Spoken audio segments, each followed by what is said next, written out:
chapter 22 through 26. I do want to go back and cover some things in chapter 15. Last week we did not get to chapters 14 through 16.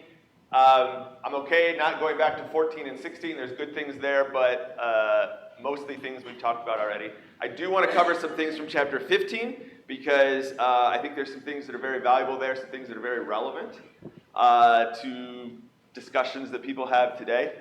So I want to talk about chapter 15, and then we'll go on to chapters 22 through 26. Let's start with a word of prayer.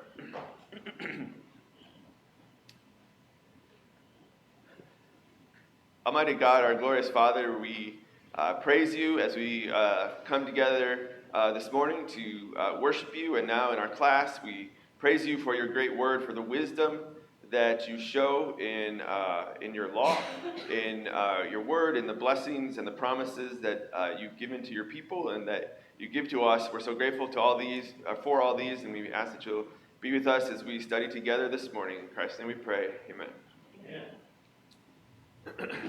All right, so in chapter 15, Deuteronomy chapter 15, Deuteronomy, as we've been talking about, and I've been arguing that this section here, much of this section is a expounding on the Ten Commandments. So giving some more detail as to how to keep the Ten Commandments. So in chapter 15, that I think is related to the fourth commandment. And what was the fourth of the Ten Commandments? Keep the Sabbath, okay? So the fourth commandment is to keep the Sabbath day, the seventh day of the week. In chapter 15, then he talks about what? The Sabbath year. Okay, so he expounds on that idea that every seventh year is a Sabbath year. And he's talked in other places about the idea of that Sabbath year, about the land, about the land getting a rest in the seventh year. Here he focuses more on a few other things. And specifically, what happens here, what happens on the seventh year, the Sabbath year, in verse 2. What's supposed to happen? Release the creditor. Okay, all right, so creditors release debt. So all debts are released every 7 years. So if somebody owes somebody money, seventh year comes along, it's gone. All right, wiped from the books. All right. So that's one of the things that happens on this seventh year is all debts are released, and it says because the Lord's release has been proclaimed. Now, this is true. It's not true for foreigners, okay, but it is true amongst Israelites, amongst the brothers of the Israelites. All right, and he says if they do that, there will be no poor among you. Okay, and there's this idea, he says, if only you will strictly obey, then God will bless you. Okay? Because it would seem hard to us, to our way of thinking, it seems hard to just, well, I lent that person the money and I'm just supposed to let that go. But God is saying, if you will obey me, if you will strictly obey, then I will bless you. Okay? And God's blessing is worth a lot more than whatever money you loaned to that person, right? Even if it was a lot. You'd rather have God's blessing. So God's saying, if you'll obey, I'll bless you, and there'll be no poor among you. Okay? And so he's saying, yeah, you may need to, somebody might be poor, somebody might run into hardship, being able to pay things, but if you're willing then to lend them money and release it if need be, understand you're not going to have this sort of permanent class of poor people. Right, who are just permanently always poor, and it's a promise that God makes. Now, if we were thinking about that, and we're financial people, and somebody runs into a problem in year 6, and they need a loan, what am I going to be thinking in my head? Yeah, I don't know. Why? Next year, it's gone. What are the odds this guy pays me back in a couple months? And if he doesn't, it's gone. All right? What does the text say about that? Like Nick. God told them not to be tight-fisted about it. Yeah. Specifically that if they were who appealed to the Lord against that person, they would be counted as sinful. Yeah, exactly. He says you lend to the poor sufficient for his need, regardless. Even if it's the seventh year Sabbath is coming up, you still lend. Right? Why? Because God's going to bless you. You're doing what you're supposed to do. You're taking care of it, and God's going to bless you. And notice he says, take care of such an unworthy thought. Okay? See, it's not just about our actions, and not just about their actions, it's about their thoughts. They needed to have the right attitude in doing that. Okay? And there's a point there that it's sufficient for his need. Okay? So it's not that, well, if I ask anything in the world, no matter what, you have to give it to me. But people's needs do need to be taken care of. Okay? And so don't have this thought that, oh yeah, 7th year's coming up, I don't know if I want to do that. Right? All right. Now these are things, that part of the reason I'm doing this is these are things that are going to come back as we go into chapters 22 through 26. All right? All right. What else is supposed to happen on the 7th year Sabbath? Verse 12. Okay, yeah, so free the servants so that the slaves go free. All slaves, like all debts, all slaves are released on the 7th year. So we've talked about this, and this is one reason I wanted to go over this chapter. We've talked to some extent about this idea of slavery and how the Bible and specifically how the law of Moses treats slavery. And we've talked about the fact that people will say, well, how come, why doesn't the Bible just outlaw slavery? Slavery is obviously evil, and so why doesn't God just outlaw slavery? Why isn't the law of Moses specifically outlaw slavery? And the point we've made is that all slavery throughout history and in different times and places is not the type of slavery that we're used to, that we think of in American slavery, okay? Or what used to be American slavery.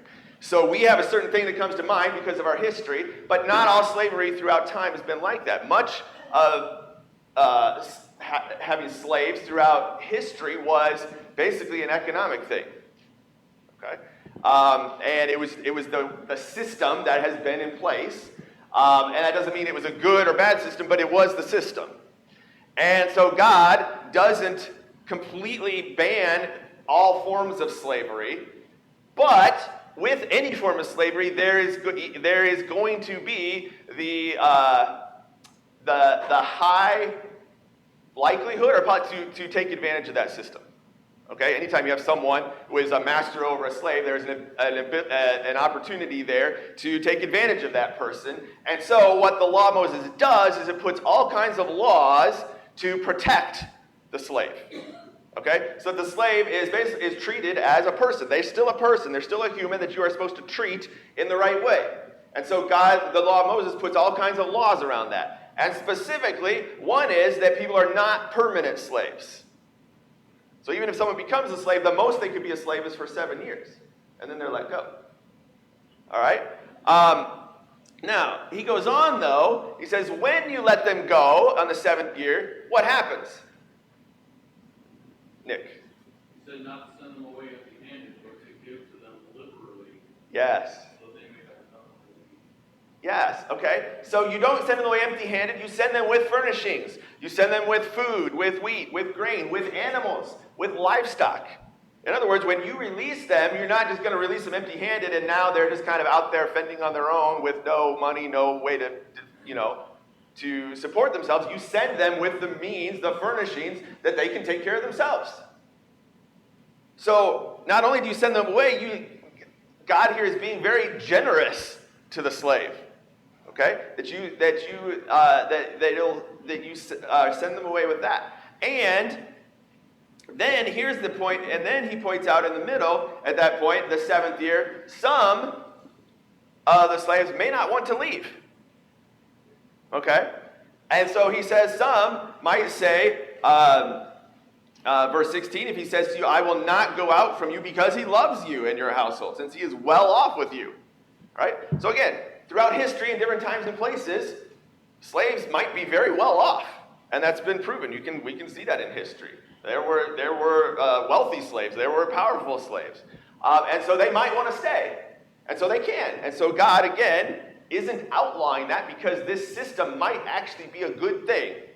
Again, that's hard for us to think because it's a different system, a different time. But it's possible that it might be a good situation. It might be the best situation he has, and so he wants to stay. And so if God outlawed all forms of slavery, he would actually be doing something bad for that person. See that? Okay? So that person is allowed to. If they want to, then then they can stay. But notice again then, at the end of this section, he goes back to the person's attitude.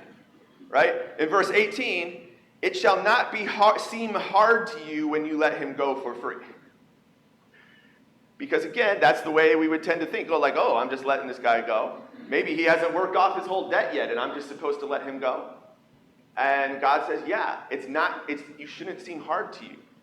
It's your attitude when you do it. You're supposed to do the right thing, but your attitude is supposed to be right as well. Okay? This strikes me as being all God teaching about his own forgiveness of us. That's what this feels like to me. That he's showing them, I'm going to be forgiving you over and over again for different reasons. And it's going to happen. I'm going to forgive you even though maybe you don't deserve it, even though this isn't fair. You're going to want me to forgive you. Right. And so in regards to this money, these debts, all these different things, they are to forgive. They are to let go. Right. And, that's kind of struck me in this whole chapter. There's an underlying theme of, well, yeah, you just loaned him the money, a few months ago, and now it's time to forgive him. Guess what? Forgive him. Because that's going to happen to you. Yep. I'm going to forgive you, even though, Yeah, that's a great point. We are slaves of sin, and God says, you can go free. Have we paid off our debt yet? No, we can't. But God says you can go free. Nick?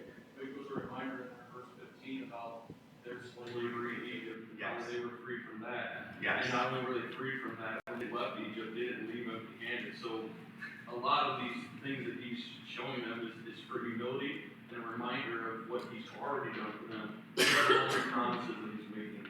Yeah, great point. So, again, we need to understand this because people are going to make this comment about the Bible. But understood, it's not that God is saving slavery is good. In fact, what the God and what the law of Moses is doing is putting all kinds of protections in order to protect the slaves. Okay? In order for them to be treated very well. Okay? And understanding that it's under a very, very different system. All right, anything else on chapter 15? All right, let's go on to chapter 22. So let's skip ahead then to chapter 22. All right, in chapter 22 then, he starts here in this section, the first 4 verses, talking about taking care of your brother's possessions. So there's a few rules here. So, what happens if you find something that belongs to your brother? Is there finders keepers? No, yes. take it back to your brother. Yeah, you take it back, okay? All right, if his oxen wanders into your yard, it's not, it's mine now, okay? You take it back to him. But what if you don't know whose it is? What if this random oxen wanders into your yard and you don't know whose it is? Yeah, you hold on to it and you take care of it. And probably at your expense, right? To take care of it for them. But why would you do that? Because that's what you would want them to do for you, right? So you take care of it until they come looking for it. Okay, and it's not just oxen. He says this applies to all their possessions. Yeah. All of these instructions that God's giving, when you go over to the New Testament, it's that same theory that Jesus says, "Do unto others as you have others do unto you." That's exactly right. That's exactly right. So these are details, but the principle is that you love your neighbor as yourself. Right? The second greatest command, and you do unto them as you'd have them do unto you. Okay? So the word brother here is repeated 5 times, right? He's your brother. You take care of him, you take care of his possessions, all right? If you see his oxen in a ditch, struggling, you go help him. You don't say, that's not mine, not my problem. You go help him because it belongs to your brother, okay? All right? Verse 5. So there's a rule that they are supposed to wear gender-appropriate clothing. What does that mean? Yeah. men wear men's clothing and women wear women's clothing, and you don't mix it, right? Okay? Sounds simple. In today's day and age, that's not simple at all, right? Because we go beyond just clothing, and we're to the point with, everything that's going on with transgender movement and so on, that not just the clothing, and it's not just what you wear, but men are claiming that they actually become a woman by changing their clothes and even changing their body medically and surgically and all those things, and vice versa. And women become men, and they will claim and argue that they are actually, change a different gender than what they were born and what God gave them. And but God is making a clear distinction.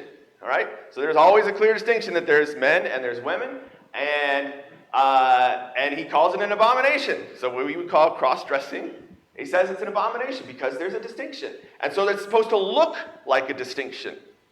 When people see us, they should be able to tell by the way we dress, by the way we present ourselves. Okay? And that's, I would say, actually increasingly difficult. A lot of our clothing is intentionally designed to be worn for either.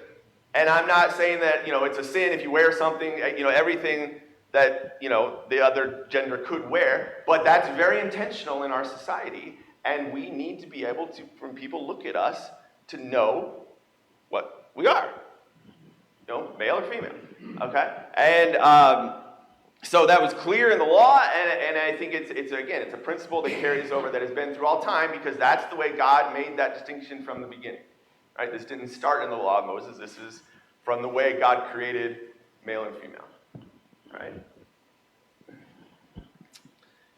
All right, verse 8.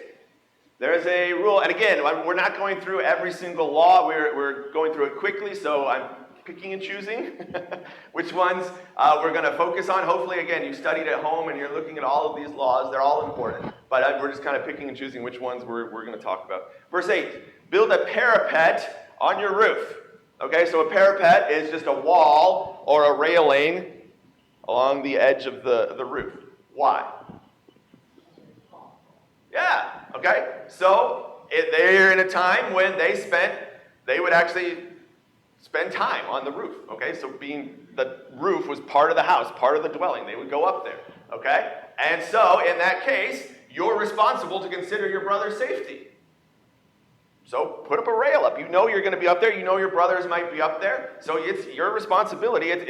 Somebody could fall. So put up a rail to take care of your brother, okay? And notice it says, don't bring blood guilt on your house, right? And it's we have these similar laws, right? Any reasonable person can understand that this is a dangerous situation, so take care of that, okay? Yeah, I think this is where home ownership insurance policy right here. Yes. Yeah. All right. All right, verses 9 through 11. Certain things are not supposed to be mixed together. All right, so you're not supposed to mix two different kinds of seed in the same field, different kinds of materials on the same garment, and not plowing with an ox and a donkey together. Tom? I think this is for them it was literal. For us, we don't have to take this literally, but we should take this as a lesson that we shouldn't mix ourselves with worldliness and sin. Yeah, exactly. Okay, so I think there's two things going on here. These might seem random, like why? What's the big deal about two kinds of seed in the same field or whatever? But I think there's two things going on. One, I think God is a God of order, and God has created order, and so in that sense, I think it goes back to the point about the cross-dressing, right?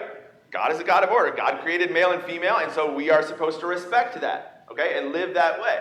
Same thing with these things. They're more in that way symbolic of God being God of order, and symbolic of not being unequally yoked.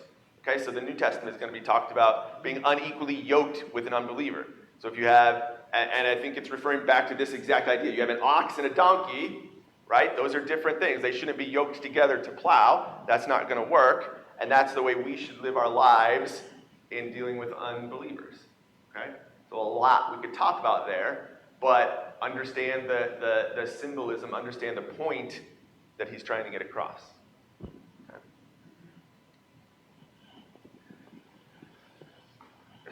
All right, then in verse 13, he's going to have, starting in verse 13 through the end of the chapter, he's going to have a bunch of laws related to sexual immorality. All right? So, then I would say again the same point about the Ten Commandments, that he is expounding here on the seventh commandment. And what is the seventh commandment? You're right. Shall not commit adultery. So he's going to expound on that. What does that mean? All right. So there's some specific things that means, and he starts with this specific situation, and there's going to be rules about the specific situation that is kind of confusing. All right, and it seems weird to us, and I won't say that I have all of the answers about exactly what's happening here. All right, but he brings up the situation starting in verse 13, where a husband is married to a woman, a virgin, but then he is going to accuse her of fornication, that she is not a virgin, she was not faithful to him. So he's going to accuse her of that. So what happens? What's supposed to happen in that situation? Yeah. He can't find the evidence of virginity, but they have to have some type of evidence that she was a virgin. Yeah. So, right. So there's this whole situation where they basically kind of set up, they come before the elders in the community, and the elders are going to decide. And they'll present evidence. So the wife's father can present evidence of her virginity, and the husband who is accusing her of not being faithful can provide evidence for that. And I will tell you, I don't know exactly what all that evidence means or is, but somehow, and it may be that God is providing some divine guidance on this. I'm not entirely sure. Yeah. Yeah, well, he would have to, because when a woman loses her virginity, there can be an issue of blood. Yeah. So maybe there's. So I assume that what they're bringing is the sheet or whatever that is that shows that she was a virgin. So. But not everyone does that. Exactly.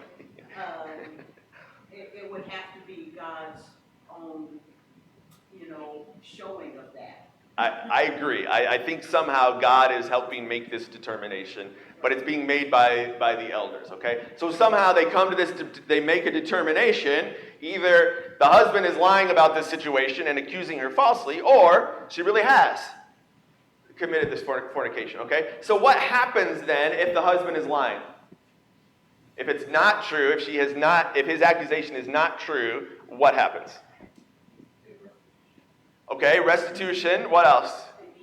Yeah, all right. He is whipped. He is fined, and then he may not divorce her. So again, this might seem a little weird to us, because we might say, well, at that point, she might be pretty mad at him, and she might want to divorce him. But understand a couple things here. Number one, God hates divorce. Number two, the marriage is actually protecting to the woman. Okay? So she wants to be married because he's going to take care of her. He's going to be financially responsible for her and all those things.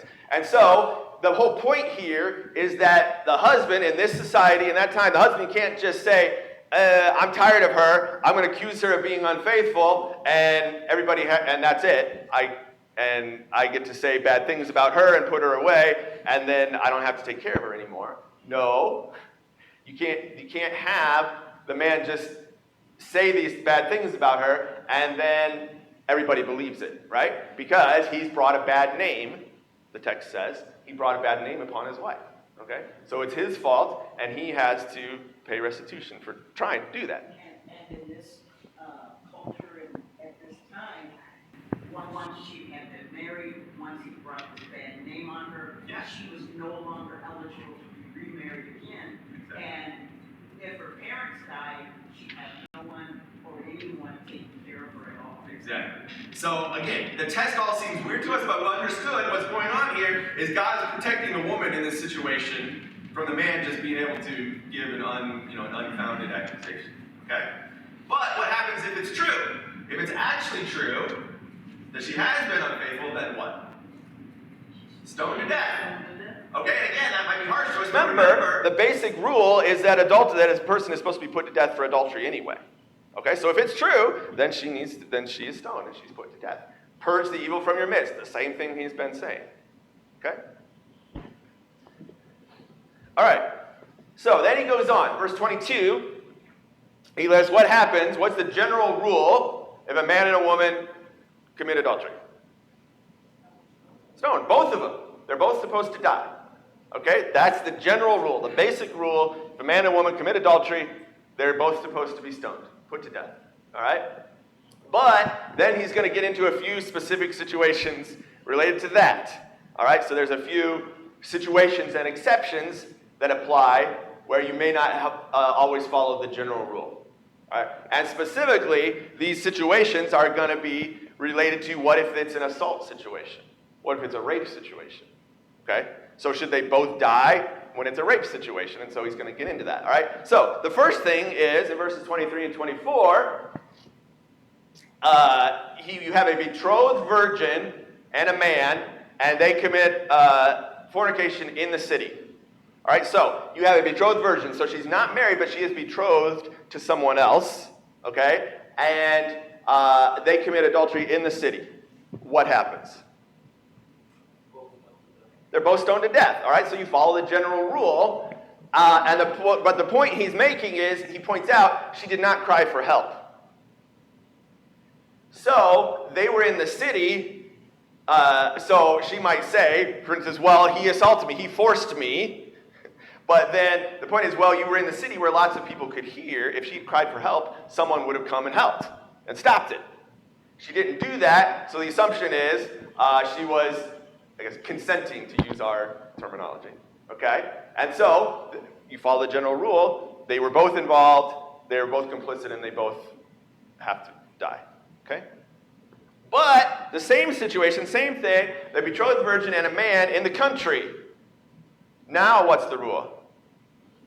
The man is stoned only. The man is stoned only, and not the woman. And again, maybe a little bit unstated, but the point is, if they're out in the country where no one's around and she cries out for help, there was no one to hear anyway.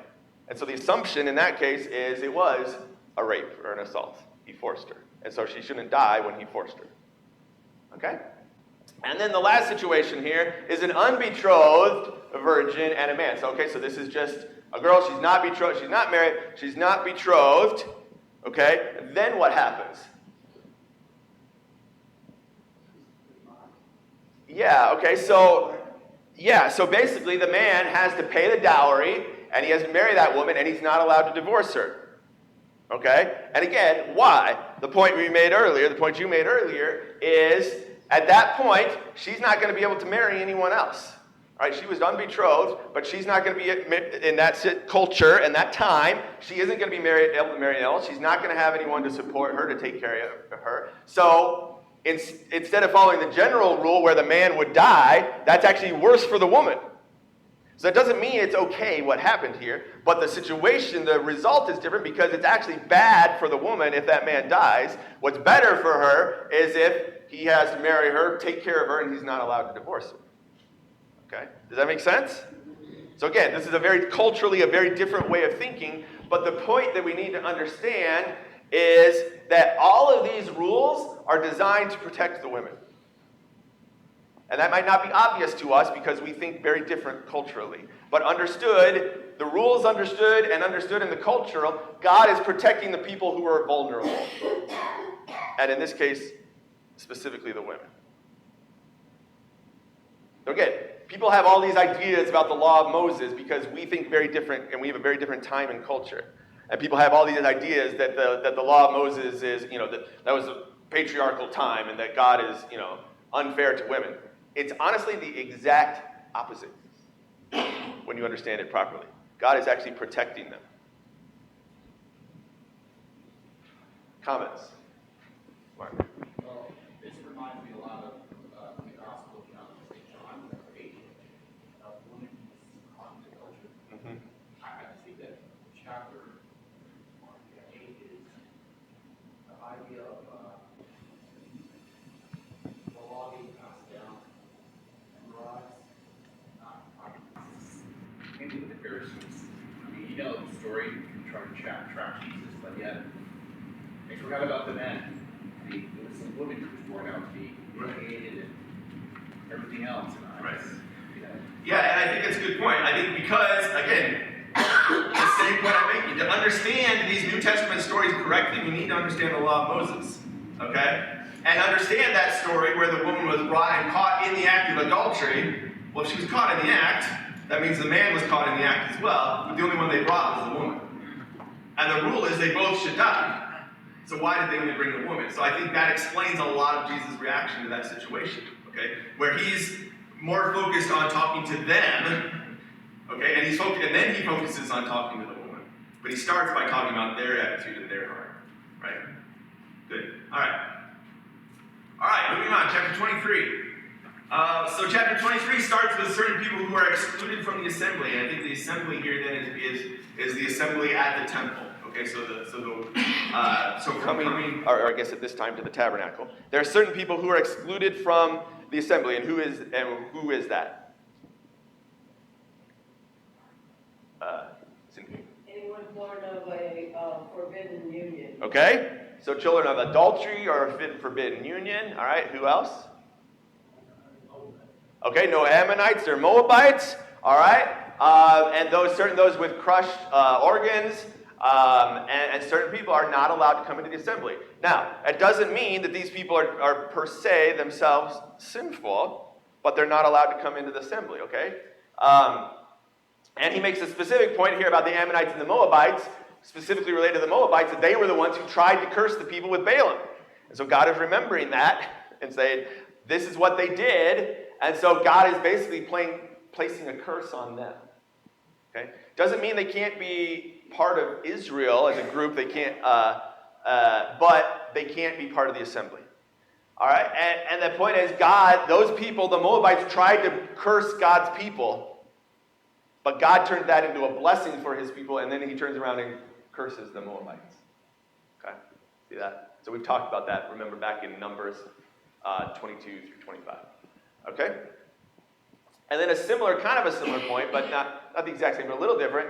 In verses 9 through 14, he talks about certain kinds of uncleanness must be dealt with outside the camp.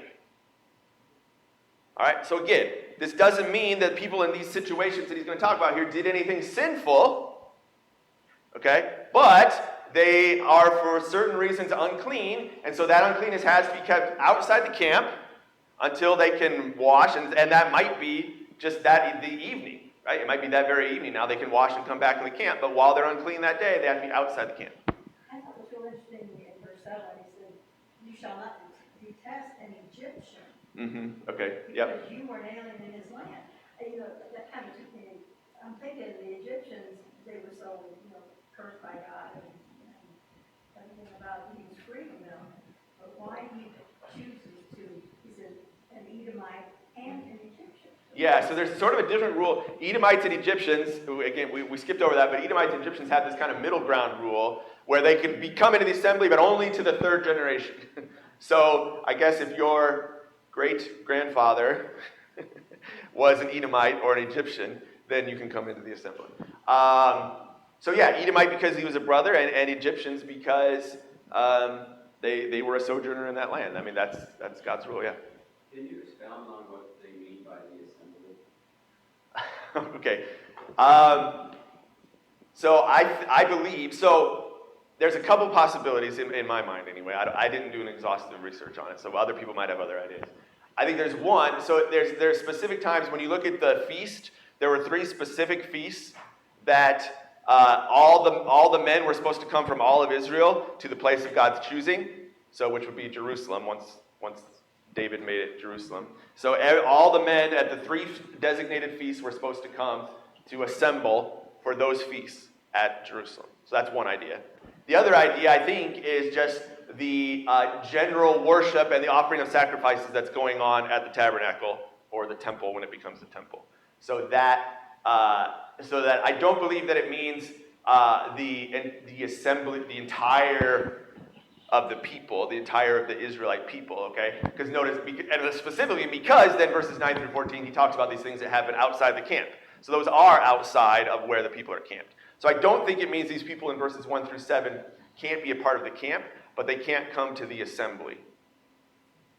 Which, again, either the assembly that's going when people are bringing offerings to the tabernacle all the time to worship, or the 3 feasts, annual feasts when everyone came. Okay? Yes? I think like in the New Testament, I think what they were allowed to do was certain people were outside in the courtyard. They were allowed into the courtyard, but they couldn't go past that. And I think the women were also in the courtyard. Yeah, so, yes. So by the New Testament, they had set up, and I don't think this is designated exactly in the law, but the way it was practiced by New Testament times was there was like these layers of proximity to the temple, okay? So it talks about the court of the Gentiles. So there was like these layers of courtyards where the Gentiles could come this far but no further. And I think women, similar thing. Women could come this far but no further. I don't remember the exact details, but it definitely talks about like the court of the Gentiles. So they had seemingly expounded on these rules, and they had kind of all these like layers of where people could go. Yeah, that's a good point. Okay, so in reference to uncleanness outside the camp, specifically, human excrement must be outside the camp. Okay? So if you're going to do your business, you go outside the camp. There's a spot. It talks about a spot being designated. You go outside the camp, and you take a trowel, and you dig a hole. You go there, and then you cover it back up. Okay? Why does he say, or maybe it doesn't specifically say why, but what does he say about that? Like, that gives us at least a good hint why that's a rule. Yeah. Yeah, God's presence is among them. Okay, and so the point is, where God's presence is, there needs to be cleanliness, there needs to be holiness. All right? Remember Deuteronomy 4:7. Who has a God so near to it as us? God's presence was inside the camp. So these certain unclean things have to be outside the camp because God is holy. All right? And then I think, not specified, but a lot of people have pointed out that there are sanitary benefits that go along with that. That not necessarily things that they would have practiced at the time, but that we understand the benefits of these sanitary things. That God is giving them that benefit, even if that's not maybe the primary reason, it's certainly true. Okay? All right. So then he goes on and he kind of goes back to some other laws about how you treat people, okay? So, what is the 8th commandment?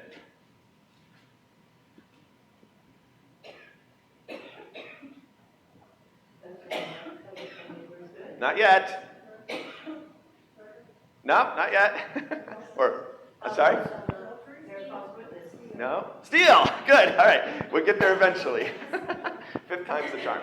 8th commandment, shall not steal, all right? So, again, I would argue, and I will say, and I mentioned this before, when you get towards the end here, it's not always so clear, all right? And he jumps around a little bit. He's kind of giving laws in maybe in a little bit more of a random order, okay? But I do think this section of laws expounds on the idea of not stealing. So, for instance, verses 19 through 20, when you make a loan to your brother, so this goes back to the point he's made before, about loaning your brother, remember on the Sabbath, even if you've made a loan, it all goes back. But in the meantime, you don't charge any interest on that loan to your brother.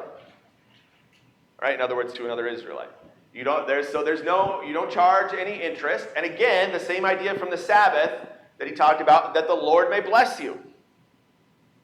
So that would seem hard to us to give away a loan for free that's going to be released in the 7th year anyway, and in the meantime, we get no interest on that. But God says if you do that, the Lord will bless you.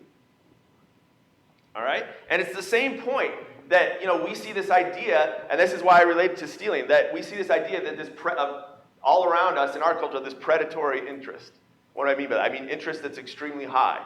And these, paycheck loan places where you go and you give them your paycheck and you get to money early, but in the meantime, they're charging you outrageous interest, and you have these people who are permanently in debt because of the system that they're choosing to do that. So people should not choose that, but the system is encouraging people to be permanent poor, and God says, no, you're not going to be like, you're not going to prey on people like that, all right?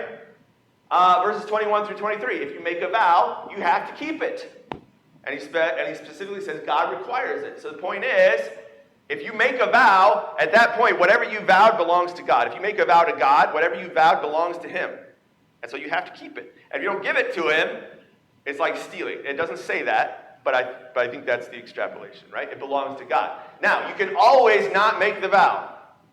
And when you get to the New Testament, that's basically what Jesus says, is just don't make the vow, because you can always not make the vow. But if you're going to choose to make it, you have to keep it. All right? 24 and 25, don't steal your neighbor's crops. Remember, gleaning is expressly permitted in the law. It was expressly required. So the person who owns the field, when they reap it, they don't reap the corners. Right? So if you think about harvesting a field and the plow goes by, it doesn't catch the corner. He says, don't go back and harvest that. Leave it for the poor people to come after and get it. If it falls on the ground, you don't pick it up, you leave it. All right? So what somebody's going to do is say, ooh, free food, right? And so he says, yeah, if you're walking through somebody's field and you're hungry, you can pick up grain and eat it, but don't bring a bag and fill your bag and take it home. Don't pull out your sickle and chop down their harvest and then eat it, right? Because now you're taking advantage of their generosity, right? It's stealing. All right, we're going quickly through. Chapter 24, this is a section on marriage and divorce. He talks about if a man writes a certificate of divorce, and of course, Jesus, when you get to the New Testament, clarifies this, that divorce was never God's intent from the start, that he makes this rule allowing a certificate of divorce, but Jesus says it was because of the hardness of their hearts. It's never what God intended from the start. God has always hated divorce, all right? We could go on a big, long thing about that, but understand this is where that section that Jesus is referring to here, okay, and that they ask him about. In verses 5, this is one of my favorite parts of the law. A man who is newly married gets 1 year free, doesn't have to go into the military, and he doesn't have to do any public duty. Why? For 1 year. Yeah. He's free to be happy with his wife, or it could be translated to make his wife happy. They get 1 year to solidify that marriage, and you know what? That first year, everybody thinks, oh, they're newlyweds and everything's great. That first year can be really hard, because it's a whole new thing. And God says, hey, you get a year free to cement that marriage and to enjoy each other. All right, verse 7. Stealing a person as a slave is outlawed. Okay, so we started by saying, in chapter 15, that God doesn't outlaw all forms of slavery, but there are certain forms of slavery that are outlawed under the law of Moses. In particular, just going and stealing somebody and making them your slave is outlawed. In other words, the form of slavery that existed in America was outlawed. So again, people say, well, God didn't outlaw slavery. Well, actually, he did, under the law of Moses, outlaw the American form of slavery, where you just go, or or somebody else goes and steals them and sells them to you, right? That form of slavery is outlawed. Okay, so again, God is definitely taking care of slaves, and this kind of slavery doesn't even exist at all. Specifically, if you do that, then you will die. Purge the evil. God calls that evil and says, purge the evil from your midst. Okay?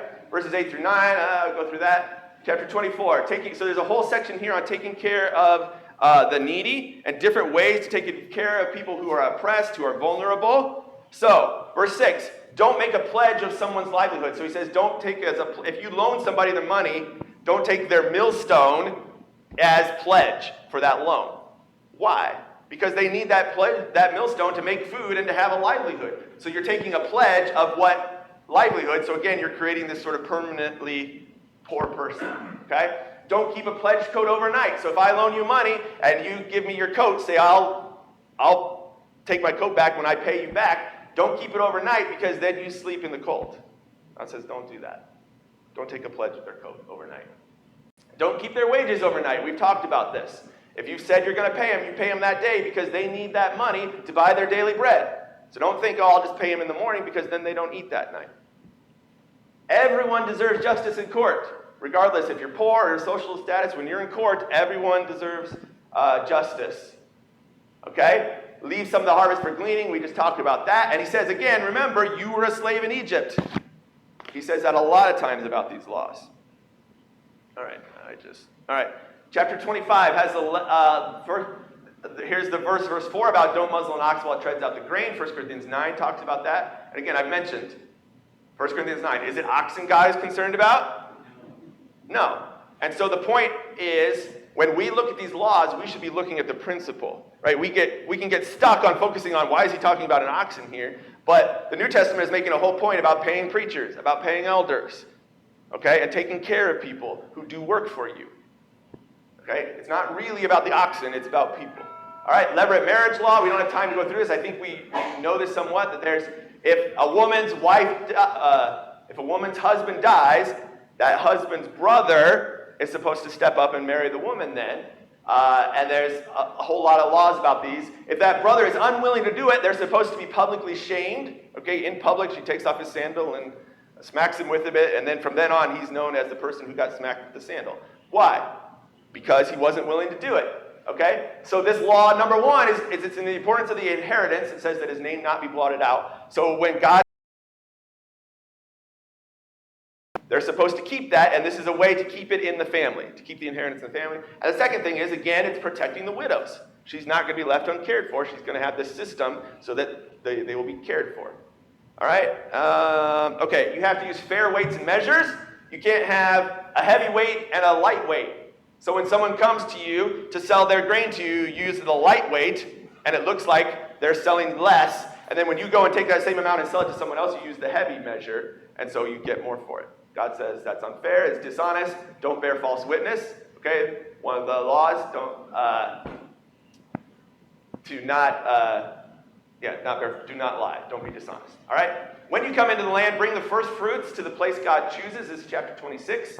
And I love this part. Again, we don't have time to go through it, but I hope you read this. If you didn't read this section, it's amazing. The people, when they bring this offering of the first fruits, they come, and they're basically supposed to recite out loud the history of Israel, a short version, summary of the history of Israel, and how God has taken care of them, and make that personal. God has taken care of me, and now I'm in the land, and I'm bringing the first fruits to God. Okay, and it says to rejoice in all the good God has given you. And so there's this picture of a feast with the Lord. Same thing with the tithes in the third year. They bring it, and they bring this recitation out loud of how they've been faithful. They've taken care of the Levite, the sojourner. All right, last point I want to make for our application today is the last section. Moses is wrapping up the sermon, right? This sermon he's had, giving the law. And the last section in chapter 16 through 19, he repeats things he's already said, but driving home the point of all of these laws. All this stuff we've been talking about, what's the point? The point is, be careful to keep God's commands with all your heart and with all your soul. Remember, all the way back in chapter 6, we talked about that. The whole point of all these commands is you have to be careful to keep it, because if you do that, that's your part of the covenant as the people. You're making this covenant with God. Your part is to walk in his ways, keep his statutes and commandments and rules, and obey his voice. And then what's God's part? If you'll do that, God's part is he will make you a treasured possession. Listen to this. He will set them in praise and fame and honor above all the nations, and they will be a holy people to the Lord. Now for us, when we read that, is that for Israel? Yes. Is it also for us? Yes. Yes. If we will be careful to keep God's commands with all our heart and soul, he will make us his treasured possession. He will set us up in praise and fame and honor. Maybe not right now always, but eventually. And we will be a holy people to the Lord. All right, good. Wednesday, did you have an assignment for Wednesday? Okay, so there's an assignment in the back for Wednesday.